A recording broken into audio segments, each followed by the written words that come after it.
I'm Chef Carol, and today I'm going to give you my experience of working with pattern Simplicity 9388. I have been toying with the idea of working with plaid, and I checked through my pattern stock to find out if I had a pattern, and I came across this one, and I purchased a inexpensive material to do the experiment. After I looked over the pattern, I decided that I would do a color block because I didn't want to get too carried away with plaid, not knowing how it was going to work out. I checked out a few YouTube videos to get some hints on how to work with plaids, and I think that they were all very helpful. So I cut out the pattern, proceeded to go forward without looking at all of the directions. Now, I wish that I had looked at a couple of videos on how to make this, what they call a shacket, shirt combination jacket, which is a term that I learned while working on this particular pattern.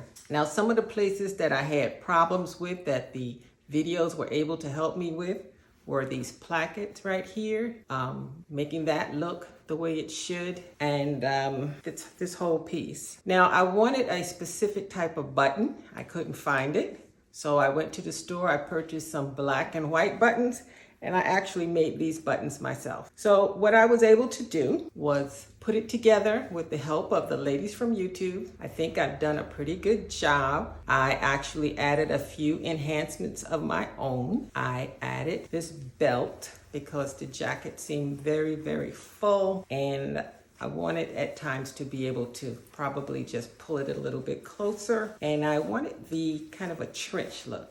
So I created this belt. I added this button to the back so that I wouldn't lose the belt. That little accent. And it makes a very nice black and white ensemble.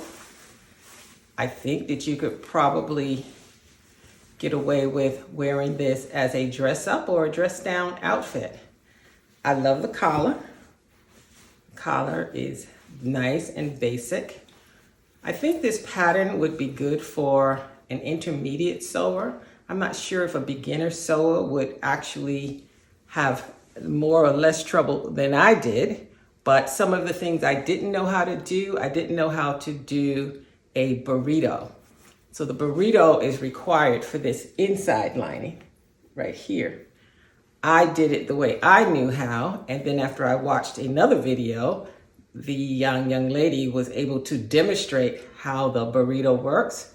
Maybe next time, but for this time, I was able to pull off the inner lining. I used the same material for the inner lining. It only comes to here that I use for the jacket or the shacket. And so it makes a very interesting long shirt. I think I'm going to enjoy wearing this.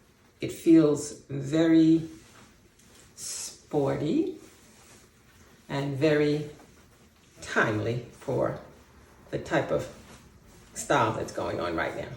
So if you're embarking on this particular project, I invite you to check out some of the ladies on YouTube who've done an excellent job explaining how to get this done.